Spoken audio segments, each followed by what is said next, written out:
कान वह पवित्र हैं जो कथा सुनते हैं। महाराज मन वही पवित्र है जो वासनाओं से मुक्त है। जो वासनाओं में है वो मन कभी मुक्त नहीं है। इसलिए जीवन में प्रयास करिए। तो महाराज ये जो धुंधकारी की जो कथा है ये हमारे जीवन की कथा है। अच्छा, इसमें बताते हैं कि इस कथा से धुंधकारी की जब मृत्यु हुई तो महाराज इसको प्रेत योनि मिली। अच्छा, एक चीज मैं पूछना चाहता हूं। आज के जमाने में हर व्यक्ति प्रेत से परेशान है। कोई परीतन से परेशान है तो कोई खातियों से परेशान है, और अगर इन सब से परेशान नहीं है तो भूतनियों से ज्यादा परेशान है कि नहीं? नेक बहू को पेट दू को महाराज जाने का है। अच्छा, ये सिस्टम और चल रहा है आजकल दिनाई वाला। महाराज हमें दिनाई दे दी, वो निकलती है कभी हमने नहीं देखी आज तक। निकलती कैसी है? ये सब घटनाएं उन्हीं के साथ में होती हैं। किन के साथ? जिनका इष्ट मजबूत नहीं होता, जिनका गुरु मजबूत नहीं होता। ठीक। अब हमने देखा है कि माताएं बहनों के जो भूत हैं वो हनुमान जी के मंदिर पर उतारे जाते हैं। इस बात को ध्यान रखना, कभी भूल करके भी जिंदगी में हनुमान जी के सामने झूठे बाल मत हलना, झूठे मत हिलना बिल्कुल भी। हाँ, नहीं तो सब नाश हो जाएगा, कुछ नहीं बचने वाला। हाँ, बोलो क्यों? भूत पिशाच निकट नहीं आवे, भूत पिशाच निकट नहीं आवे, महावीर जब नाम सुनावे।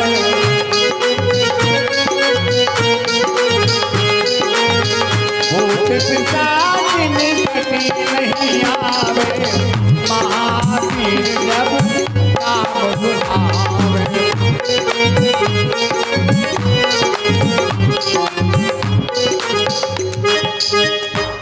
जिनका इष्ट मजबूत है, हनुमान जी का नाम, ध्यान देना, नाम सुनने मात्र से व्यक्ति का परम कल्याण दूर से ही हो जाता है। ठीक। लोग बाग ये बहुत बड़ी गलती कर रहे हैं अपने जीवन में, ये ध्यान रखना। इससे हमारा जो धर्म है, सनातनी धर्म, वो नष्ट हो रहा है। इसलिए मेरी माताएं बहनों एवं भाई बंधुओं, आपसे विशेष निवेदन है कि यदि आप झूठे हलते हो तो हलना बंद कर दो। ठीक। और अगर आप हकीकत में ही हलते हैं तो फिर यहां हल के दिखाओ एक आध दिन, फिर हम देखते हैं। इससे हमारा जो धर्म है वो लुप्त होता जा रहा है, नष्ट हो रहा है। इसलिए बड़ी हा और थराई विनती है आपसे, ये झूठे आडंबर को हटा दो। भगवान के स्थान पर धर्म करने जाओ। मनसा वाचा कर्मेंद्रिया, भगवान कहते हैं जिनका मन अनर्गल चीजों में लगता है उनको ये चीजें परेशान करती हैं। सतियों में भूत थे? नहीं थे। भूत तो हैं, उनकी महाराज जन्म हुआ है, सृष्टि हुई है, लेकिन महाराज हनुमान जी ने उतरे ही ऐसा भूत पहली बार सुना। तो भूल करके भी इस गलती को बढ़ावा ना दे, आगे मत बढ़ाना, ध्यान रखना। और अगर आपको ऐसा लगता है तो अपने इष्ट को मजबूत करो। जैसे स्त्री घर में आती है, वो सास की भी सेवा करे, ससुर की भी करे, देवर की भी करे, ननद की भी करे। ठीक, लेकिन समर्पण पति में रहे, समर्पण भाव। अगर वो नंद में समर्पण हो जाएगी तो भी कछु नहीं काम होने वाला। समर्पण केवल पति में होना है, यानी कि हमारा पति है परमेश्वर और परमेश्वर के चरणों में हमें पूर्ण रूप से समर्पण होना है, जबकि संसार के सामने नहीं होना। समझ गए ना? तो संसार से बचना है तो अपने इष्ट को बलवान करो, मजबूत करो। आपकी भक्ति में 4 चांद लग जाएंगे। आपकी जो भक्ति है ना, जो बांझ है, वो पुत्रवान हो जाएगी। प्रयास करिए जीवन में आगे बढ़िए, यही भक्ति की महानता है। महाराज, जब इस प्रेत योनि में जब ये जन्मा, क्यों? प्रेत वही बनता है कौन? जिसकी आत्महत्या होती है, जिसको मारा जाता है। ध्यान देना, कई लोग कहते हैं महाराज जो कुंवारे मर जाते हैं वो भी प्रेत होते हैं।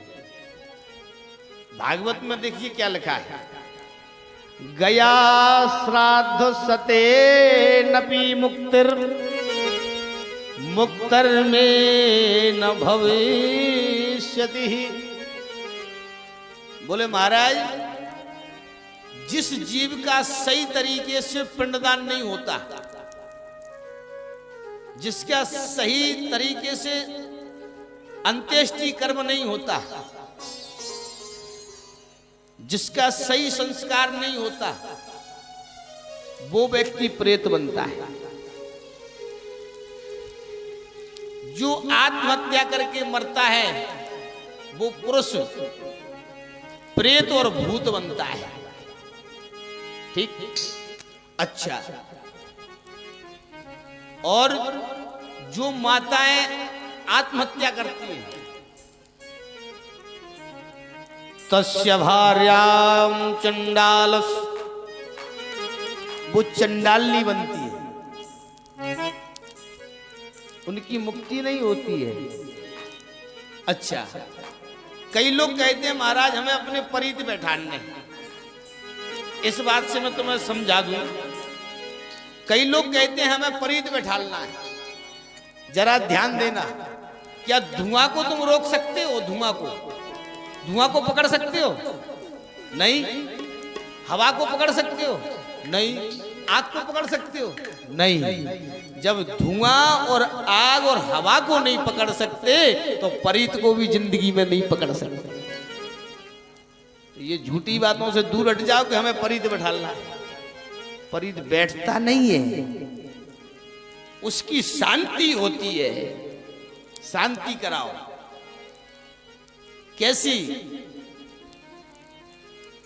जिसकी जो इच्छा थी, पूजन कराओ, पाठ कराओ, हवन कराओ और उन पितरों को रोज तर्पण करो, मार्जन करो। और अगर ये सब नहीं कर सकते तो प्रतिदिन 2 पराठे बनाओ, एक गाय को खिलाओ और दूसरा पराठा ठाकुर जी को तुलसी दल लगा करके भोग में लगा दो। तुम्हारे घर में जो पितृ दोष होगा और जो परीत का दोष होगा वो सब नष्ट हो जाएगा। इस बात से ध्यान रखना, ठीक? हाँ। और जो भुतनी भरती है उसका उपाय मेरे पास है, ले आना एक आध। एक बार आएगी, जिंदगी में नहीं आएगी, जिंदगी में नहीं आएगी। अगर आ जाए तो एक बार कहना, भविष्य में नहीं आएगी। उसका क्रियाकलाप मैं जानता हूं। बोलो राधे राधे, बोलिए भक्त वत्सल भगवान की जय हो। इसलिए यहां पर प्रेत योनि के बारे में बताया। धुंधकारी जब प्रेत बन गया तो गोकर्ण जी ने विचार किया ये मेरा भाई है, और भाई, बड़े भाई का कर्तव्य है छोटे भाई का कि यदि बड़ा भाई आत्महत्या करके मर जाए तो छोटे भाई को चाहिए कि उसकी अंत्येष्टि सही करा दे।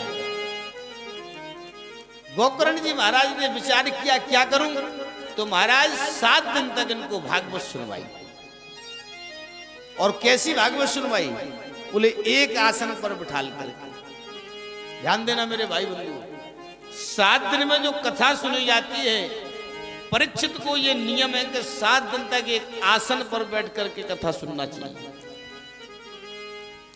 और परीक्षित सभी हैं, एक परीक्षित नहीं है, सभी परीक्षित हैं। जिस आदमी को मरना है उसका ही नाम परीक्षित है। परीक्षित उसका नाम है जो मर के जन्म लेता है, और जिसने मां के गर्भ से जन्म लिया है उसका नाम परीक्षित है। तो सबने मां के गर्भ से जन्म लिया, तो आप सब परीक्षित हो। और हर परीक्षित को 7 दिन में मरने का श्राप लगा है। इसलिए 7 दिन में मरने से बचना चाहते हो तो भागवत कथा का रसपान अवश्य करो। जो जीवात्मा एक बार भागवत कथा का 7 दिन एक आसन पर बैठ करके कथा सुन लेता है, उसका जन्म जन्मांतर तक के लिए कल्याण हो जाता है। एक कहीं नहीं, 7 कुलों को तार देता है, 7 पीढ़ी तार देता है, जो पारिषद बन जाता है। और जो कथा सुनता है वो अपनी पूरी एक पीढ़ी को तार देता है।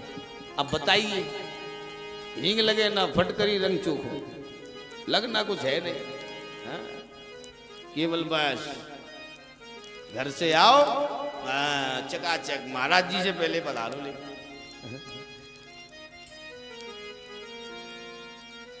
मैं आपको एक चीज बताऊंगा,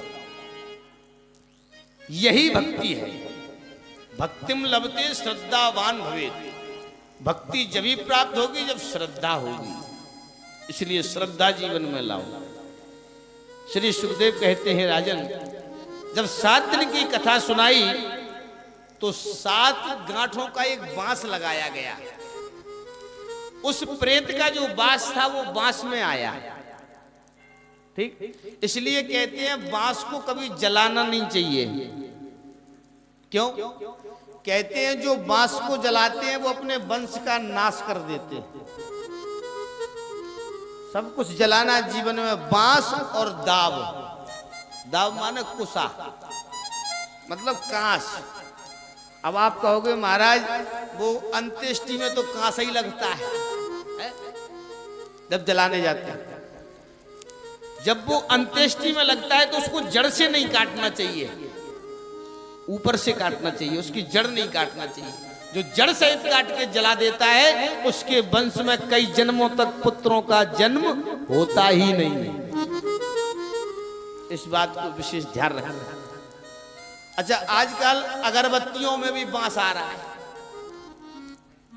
तो महाराज वो जलाए कि नहीं? देखो भाई, मैं तो इतना जानता हूं कि पूजा पाठ में वैसे भी अगरबत्ती निषेध है, और अगरबत्ती आती भी है बिना बांस वाली, तो आप उन्हें लगा दो, है ना। बांस की अगरबत्ती मैंने देखा है, बहुत से यजमानों के घर में जाता हूं, बांस के डंडों के ऊपर अगरबत्ती लगी रहती है। वो नहीं लगाना चाहिए, आप दीपक लगाओ, इससे आप धर्म नहीं अधर्म कर रहे हो। और अगरबत्ती लगानी है ना, तो आप अपना एक शौक कम कर लो। 100 रुपए की बढ़िया अगरबत्ती आती है पतली वाली, जिसका नाम है पंचवटी, वो सब जगह मिलती है, उसको लगाओ, उसमें कोई दोष नहीं है। संसार में ऐसी कोई चीज नहीं जिसमें दोष ना हो। ध्यान से सुनना, अगर हम वस्त्र भी पहनते हैं उसमें भी दोष है, हम भोजन करते हैं उसमें भी दोष है, लेकिन महाराज जो सब दोष कब हट जाते हैं? बोले कब? जब हम भगवान को अर्पण कर देते हैं। पहली रोटी बनाओ गाय को, दूसरी रोटी तवा पर सेक करके ठाकुर जी को लगाओ, उसमें थोड़ा घी लगाओ और तुलसी का पत्ता रखो और ठाकुर जी के सामने थाली रख दो, और वही रोटी उठा करके अपनी रोटियों में मिला दो, अपने बच्चों को खिलाओ, अपने परिवार को खिलाओ, आपका समन्वय सही होने लगेगा। जो दोष है ना सब हट जाएंगे। तुम ही निवेदित भोजन करही, तुम ही निवेदित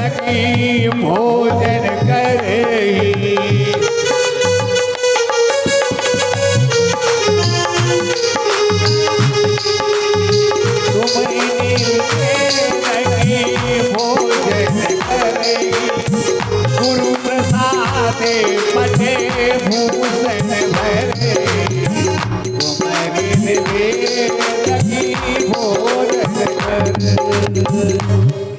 भगवान को जो चीज अर्पण हो जाए, अगर आप कपड़े भी लाते हो ना तो पहले ठाकुर जी को अर्पण करो, छुआ दो, नहीं छुआओ तो जमीन में पटक दो थोड़ा, है ना। ये पवित्र, ये आपका जो वस्त्र है ये पवित्र हो जाएगा।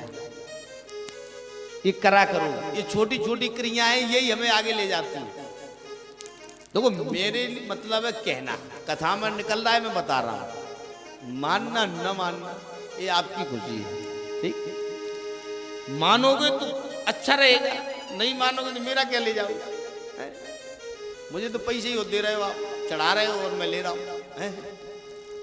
इसलिए मानो, थोड़े से प्रयास रखो, और ऐसा करने से आपका वंश आगे बढ़ेगा, आपकी संतान आगे बढ़ेगी, आपका जो घर है वो निर्मल और पवित्र हो जाएगा, और जब पवित्र हो जाएगा हम किसी प्रकार से दुखी नहीं रहेंगे। इसलिए कहते हैं पुण्य की जड़ पाताल में और पाप की जड़ अस्पताल में। इसलिए पुण्य करो, पुण्येन क्षीणेन कर्मम च योगेन। जो व्यक्ति अपने कर्म के अनुसार पुण्य करता है उसको वैसा ही फल प्राप्त होता है। जिसका वो कहते हैं ना कि कर्म ही खोटा हो, ध्यान देना, कर्म ही खोटा हो तो भजन करने से क्या फायदा है, कर्म ही खोटा हो तो भजन करने से क्या फायदा, और परहेज ही ना हो तो दवा खाने से क्या फायदा। जब तुम्हारे कर्म ही खराब है और फिर कह रहे हो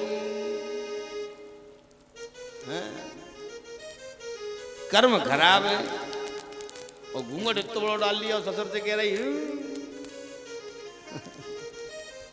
तो फिर ये कर्म खराब है। इन कर्मों से यदि बचना है, आप आरती में एक चीज गाते होंगे, तन मन धन न्योछावर सब कुछ है तेरा, सब कुछ है तेरा, तेरा तुझको अर्पण, तेरा तुझको अर्पण, क्या लागे मेरा ओम जगदीश हरे। भगवान के सामने खड़े होकर के जे गाते तो हो, पर इसको थोड़ा माना भी करो। देखिए धन नहीं दो आप, तन दे सकते हो, मन दे सकते हो, तन मन ये दोनों चीजें मंदिर में लेकर के आओ। तन से क्या करना है, जैसे मंदिर में गंदगी दिख रही तो पता, हम देखते हैं आजकल मंदिर में अगर गंदगी होगी ना तो माताएं बहनें वहां से दूर निकलती हैं, मतलब भगवान गंदे में रह जाए पर आपका प्यार गंदा ना हो, है ना। भले आदमी हो, बहुत बड़े बच्चे, इससे ही भगवान प्रसन्न होते हैं ना। अरे वो जो गंदगी मंदिर में है उसको साफ करो, ये भगवान का धाम है। धाम माने होता है घर। जैसे तुम अपने घर पर लिख देते हो कुत्ते से सावधान, लिख देते हो क्या नहीं, तुम्हारा जो घर है, जो प्रॉपर्टी तुम्हारी है, उस पर लिखते हो आप कुत्ते से सावधान, आज्ञा से फलाने जी, लिखते हो क्या नहीं। तो ये भी तो भगवान का घर है, धाम, यहाँ भोलेनाथ का घर है ये, यहाँ पर भूत प्रेत सब रहते हैं, हाँ, बिच्छू ततैया सब यहाँ ओगरदानी के रूप में रहते हैं। पर इन सब से बचने के लिए क्या करना है, भगवान से प्रेम और अनुराग, सफाई करना है। ये भक्ति निर्मल है। गंदगी देखी और फैला दी, ये गलत है। जब तुम अपने घर को कितने अच्छे से साफ करते हो, 2-2 3-3 बार झाड़ू लगाना, फिर पोंछा लगाना, कभी माई यहाँ पर आके लगा लिया करो, मेरी माता हो, यहाँ पर भी ने प्रयास किया करो। सुबह सुबह गाय पे हाथ फेरने से भाग्य बदल जाता है, गाय की सेवा करो, साधु संतों के चरण बंदन करो। पर ये नहीं कि फलानी ना झीलाओ तो हम झीलें ना, भाव बोले तो और यही सब आदतें सुधार लो, सब प्रेत योनि से बच जाओगे और जितने भी भय हैं संसार के, इन सब भयों से मुक्त हो जाओगे, आपका कल्याण निश्चित होगा। 7 दिन तक जब कथा सुनी तो महाराज पहले दिन में पहली गांठ फटी। देखिए 7 गांठें, इन 7 गांठों के नाम भी है, ध्यान से सुनना। जो पहली गांठ है इसका नाम है शब्द। जब पहले दिन कथा धुंधकारी ने सुनी तो शब्द ज्ञान प्राप्त हुआ उसको कि शब्द होता क्या है। देखिए प्रेत को याद हो गया। जब प्रेत को ज्ञान हो सकता है, तुम तो मुर्दे को ज्ञान हो सकता है, तो तुम तो जीवित हो, तुम्हें तो और जल्दी ज्ञान होना चाहिए। जब पहले दिन ग्रंथि फटी तो उसको आवाज आई कि शब्द, उसने शब्द सुना। और महाराज दूसरे दिन उसको, तीसरे दिन, जो दूसरे दिन की ग्रंथि है उसका नाम है रूप। पहले दिन की गांठ फटी, शब्द सुनाई दिया, दूसरे दिन की गांठ फटी तो रूप दिखाई दिया। ध्यान देना, ये 7 गांठें क्या है? हमारे जीवन का जो कर्म इंद्रिया और जो ज्ञान इंद्रिया है, इनका जो रक्षक है वो मन है। मन सबसे बड़ी गांठ है, ध्यान देना। अगर ये मन की गांठ छूट जाए तो संसार में ये सब गांठें हमारी गुलाम हो जाएंगी। और ये कब छूटेंगी? शब्द, पहली गांठ का नाम है शब्द, रूप, रस, स्पर्श, गंध, राग और द्वेष। ये 7 चीजें हमारे जीवन से हट जाएंगी, हमारा कल्याण हो जाएगा, सोई हमारी मुक्ति हो जाएगी। और महाराज 7 दिन तक जब कृष्ण ने कथा सुनी तो सुंदर एक विमान आया और उस विमान में गोकर्ण जी महाराज के भाई धुंधकारी को बिठाया। और महाराज आज धुंधकारी भगवान का नाम लेते हुए हंस के रूप में चला जा रहा है, भगवान के धाम को चला जा रहा है। केवल देखिए प्रेत ने भी कथा सुनी, कथा सुनकर और एक ही चीज कह के गया, वो क्या? आदत बुरी सुधार लो, बस हो गया भजन। आदत बुरी सुधार लो, बस हो गया भजन। और आदत बुरी सुधार लो, बस हो गया भजन।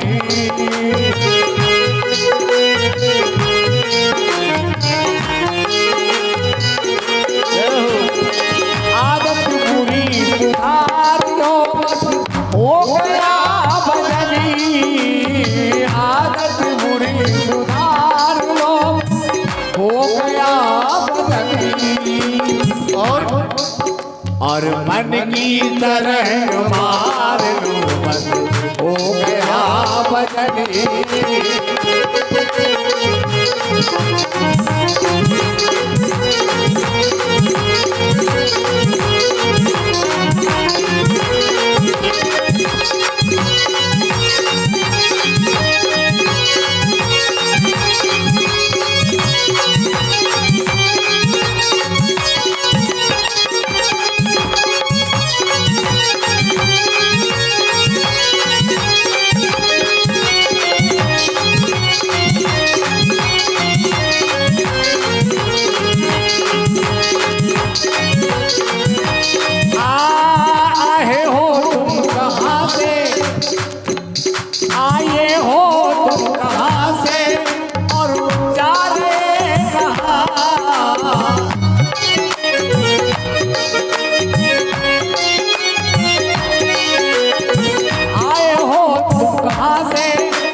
बिहारी लाल की जय।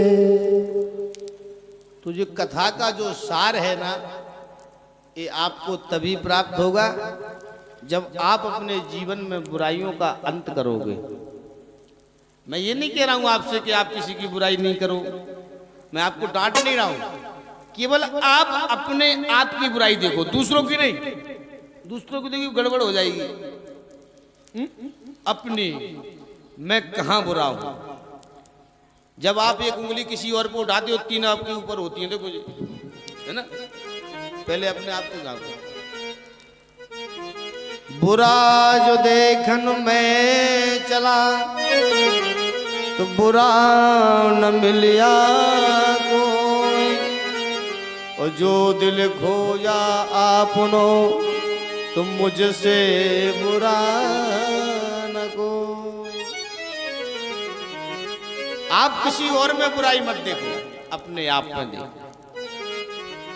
हाँ, और सुनो, ये अधिकार भी नहीं है कि आप किसी में बुराई देखो।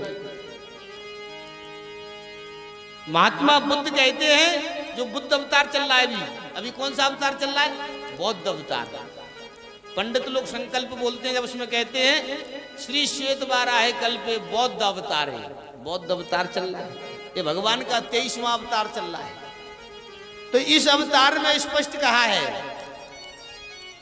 कि जिस चीज को तुमने बनाया नहीं उसको डांटने का अधिकार तुम्हें बिल्कुल नहीं है।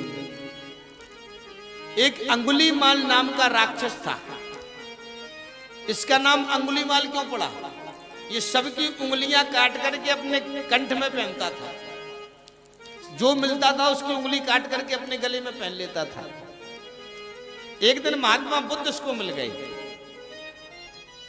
महात्मा बुद्ध ने इससे कहा, तुम ये गलत करते हो, लोगों की उंगली काटना। महात्मा से भड़क पड़ा, हमसे ज्यादा चैटोगे तुम्हारी भी काट लेंगे। महात्मा जी बोले, भले आदमी, हमारी तो तुम काट नहीं पाओगे। अब महात्मा जी भी बड़े जानकार थे, ये बात ध्यान रखना। मूर्ख व्यक्ति से कभी भी मजाक नहीं करना चाहिए। मूर्ख से अगर आप मजाक करोगे, भरे समाज में भी थप्पड़ मार देगा, आपको गाली भी दे सकता है। और महाराज, दूसरों के सहारे ज्यादा जीना नहीं चाहिए। कहते हैं बुरो मूर्ख को हास और बुरो पराये को रंग, और बुरो परत्रिया को गमन। ये 3-4 चीजें कुछ ऐसी हैं जिनको तो बिल्कुल एक्सेप्ट करना चाहिए, मान के चलना चाहिए। ज्यादा किसी पर डिपेंड होना भी गलत है। पता नहीं वो कब अपना पलटा पलटते हो, तुम्हारा काम बदल जाए। मूर्ख से ज्यादा मजाक नहीं। तो महात्मा बुद्ध समझ गए कि ऐसा ना हो ये मुझे मारेगा। और ज्ञानी पुरुष की भलाई उसी में है, किसमें?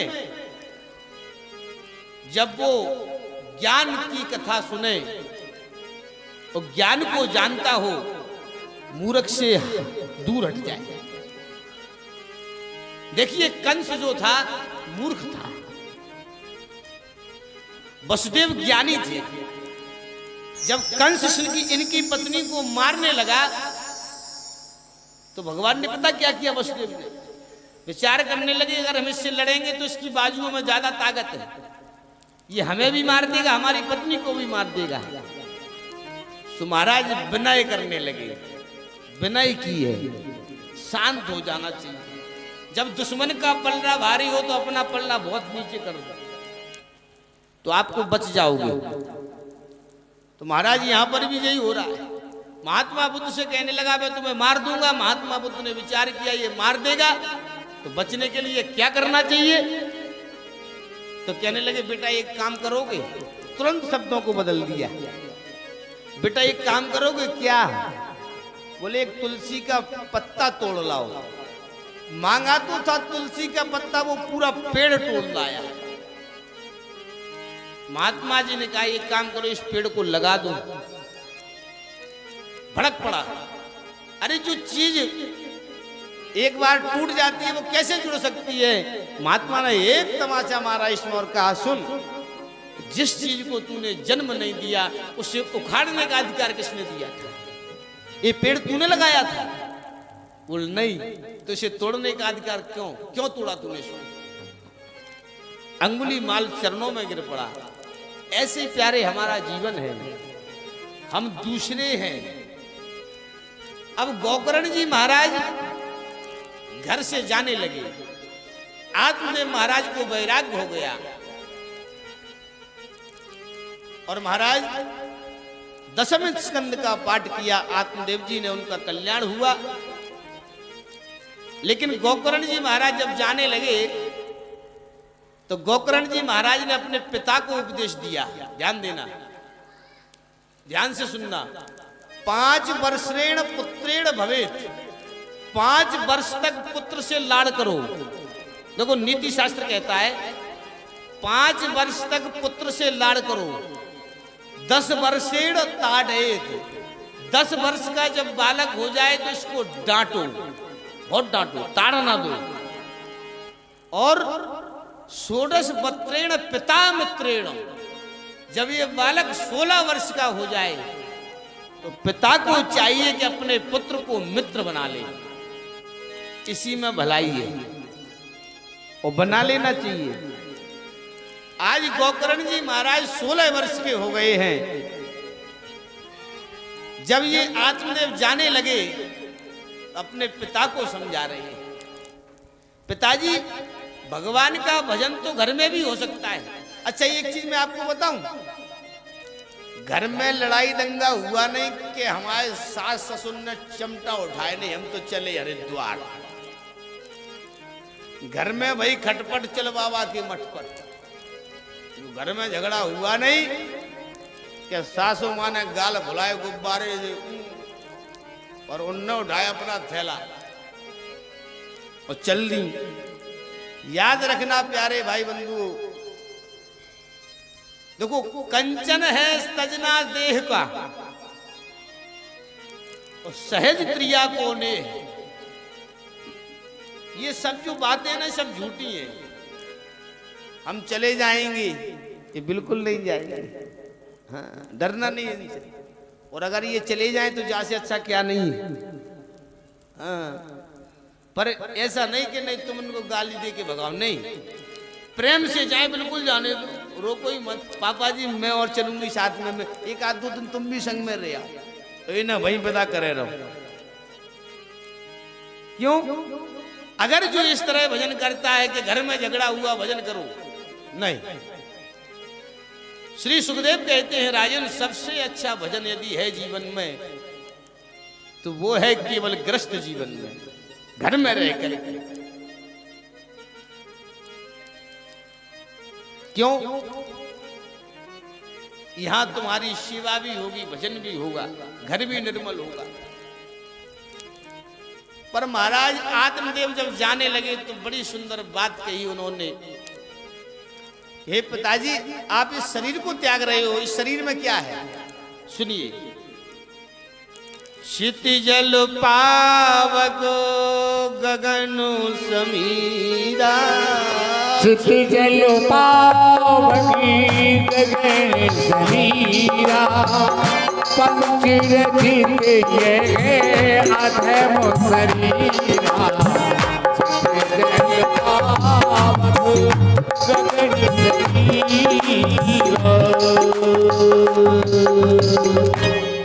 बोले महाराज ये शरीर का घमंड नहीं करना चाहिए कभी, ध्यान से सुनना।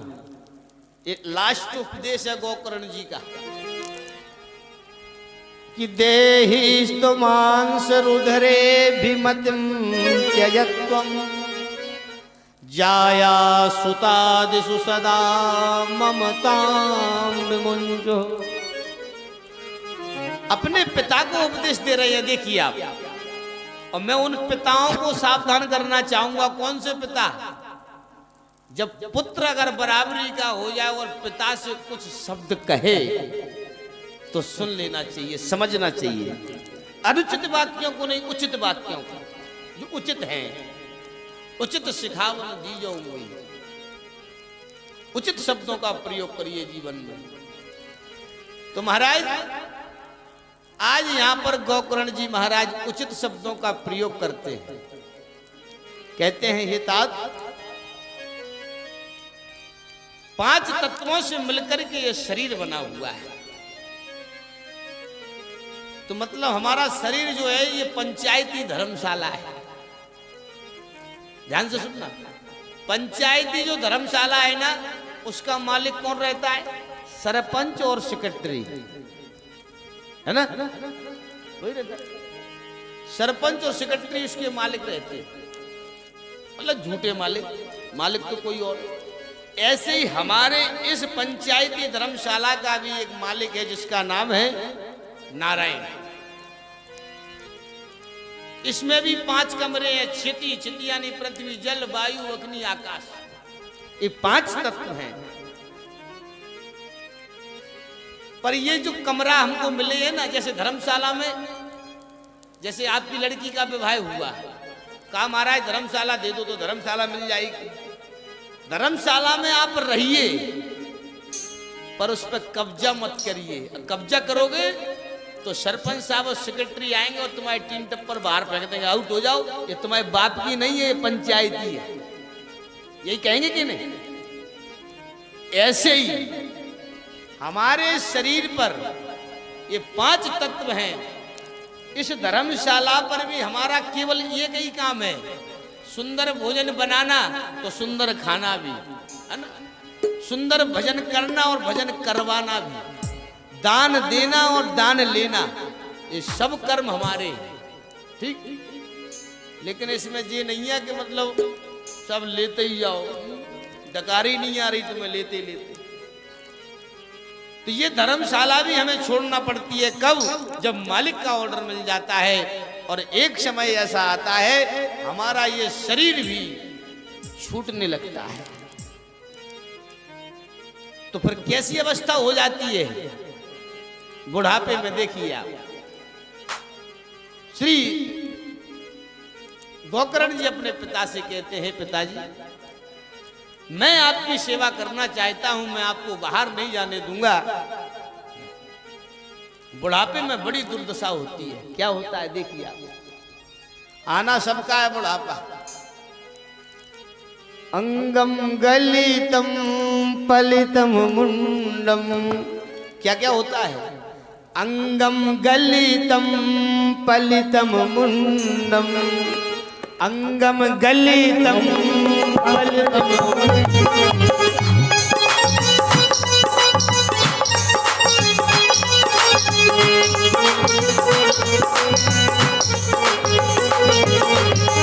दसन विहीनम जातम तुंडम,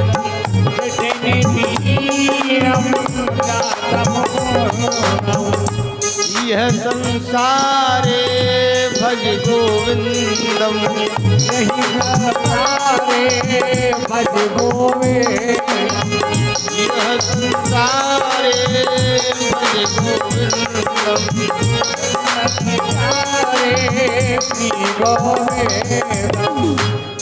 बोले बुढ़ापे में क्या हो जाता है? अंग गल जाते हैं। अंग गलते हैं कि नहीं? शरीर गल जाता है, खाल घिसने लगती है। पलितम मुंडम, बाल सफेद हो जाते हैं। दसन विहीनम, जो दांत हैं वो टूट जाते हैं। पर ये भगवान का राम कहता है स्वाहा, निकलती है वाहा। स्वाहा नहीं कह पाता, वाह बड़ा सुंदर लगता है। तो कहते हैं फग फग जातम तुंडम, ये भगवान का भजन नहीं कर पाता। इसलिए याद रखना प्यारे बंधुओं, जवानी में यदि भजन कर लोगे तो बुढ़ापा सटीक निकल जाएगा, और नहीं तो बुढ़ापे में कोई मतलब नहीं है। भगवान का भजन परम मंगलमय है। इसलिए इस वृद्ध अवस्था से बचना चाहते हो, भगवान का भजन कर डालो, बहुत करो। महाराज बुढ़ापे में होता क्या है? आंख से तनेगा जाला, और नाक से बहेगा नाला। और बंदे भजन कर ले जवानी में, लाठी से पड़ेगा पाला। बुढ़ापे में तो कमर झुक जाती है, बहुत कष्ट होता है। गोकर्ण जी कहते हैं पिताजी यदि आपको भजन करना है तो मेरे साथ करो। और पिताजी मैं ज्यादा देर तक आपसे बात नहीं करूंगा, क्यों? और अगर आप भक्ति करना चाहते हैं तो सबसे पहले अहमता और ममता का त्याग करिए। अहमता कैसी? हरिद्वार जा रहे थे और नाती की याद आ गई, लौट पड़े। ये अहमता है। ये अहमता को त्याग कर दो। अहमता नहीं होना चाहिए। ममता तो, ममता मतलब प्रेम, प्रेम होना चाहिए, पर अहमता मतलब उसमें जकड़ जाना नहीं। हम नाती के बगैर नहीं रह पाएंगे, बेटा के बगैर नहीं रह पाएंगे, ऐसा बिल्कुल मत सोचो। जिस जीवात्मा के जीवन में अहमता का त्याग हो गया है उसकी ममता निर्मल हो जाती है। जैसे कि एक उदाहरण देता हूं। आप ट्रेन में जाओगे, ठीक, और ट्रेन में जब आप जाओगे तो कोई आपको मिलेगा, मिलेगा कि नहीं? अगर ट्रेन में अच्छा व्यक्ति मिल जाए तो पता नहीं चले